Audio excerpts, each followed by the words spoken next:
Александр работал дальнобойщиком.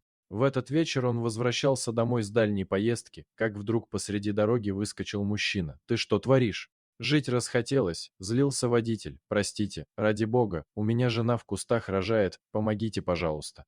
Не сразу мужчина решился помочь, по семье соскучился, но вспомнив, что у самого две дочери, с соседнего сиденья и отправился за парнем. Не думал Саша, что когда-нибудь станет роды принимать. В лесу родился прекрасный мальчик, он сразу заплакал, его отец разрезал пуповину и помог добраться до машины Александра, а тот в свою очередь повез семью в больницу. На обратном пути мужчина узнал, что новоиспеченного отца зовут Борис. Он был так благодарен за помощь, что решил назвать сына Александром. Он попросил адрес и пообещал приехать, чтобы отблагодарить за помощь. Когда дальнобойщик вернулся домой, то рассказал свою историю семье, которая не понимала, почему глава семейства так сильно задержался. Прошло пару недель, а за калиткой подъехала дорогая машина. Из нее вышел Борис с большой корзиной, а из соседней двери его супруга с ребенком на руках. В корзинке был породистый щенок, которого семья решила подарить Александру и его семейству. Так, семьи, бывало, ездили друг к другу в гости, а шаман рос в храброго защитника.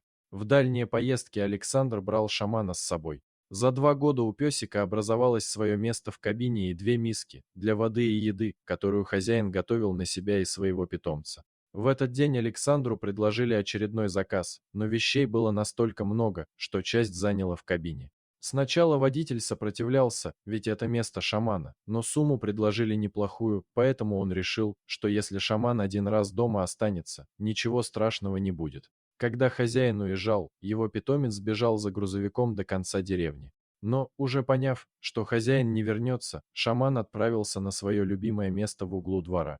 Ближе к обеду Зоя, жена Александра, развешивала белье на сушилке во дворе. Она не сразу восприняла звук за сараем, женщина подумала, что это шаман играет, и продолжила вешать простынь. Но она готова была поклясться, что прощалась с жизнью в тот момент, когда ее кто-то резко схватил за руку и куда-то отдернул. Затем к мужчине присоединился второй, и они потащили бедную женщину в сарай. Женщина лишь понимала, что два огромных мужика куда-то ее тащат в сторону сарая. И уже мысленно прощалась со своей честью и достоинством, на зоне таких красавиц, увы, не сыскать. Ухмыльнулся один из них, но ничего, на ней сейчас и отыграемся, поддержал другой. Они дошли до сарая, и по щекам Зойки лились ручьи слез от ужаса, она не могла даже пискнуть. Как только дверь сараю захлопнулась, то в ту же секунду на всю деревню послышался громкий вой волков. Зэки испугались воя и на секунду забыли про женщину, а она в то время бросилась бежать от них в степь, те за ней. Один из зэков догнал девушку и нанес ей удар ножом, но в этот момент на них бросилась стая волков, потерпевшая упала на землю и поползла в сторону. Потом она потеряла сознание.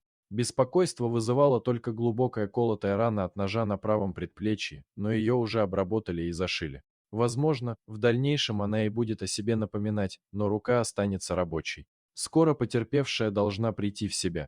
Волки же, насытившись, нашли девушку и накрыли ее своими телами. Возможно, они берегли ее на потом, но утром поисковая группа спугнула зверей, и девушку удалось спасти. И не замерзла она тоже потому, что волки ее грели своими телами, иначе на этом морозе она умерла бы уже через несколько часов. Девушка эта выросла на моих глазах, она из особого, если можно так сказать, рода. Дорогие друзья, если вам понравилось видео, поставьте лайк, а также подписывайтесь на канал, где найдете еще много интересного.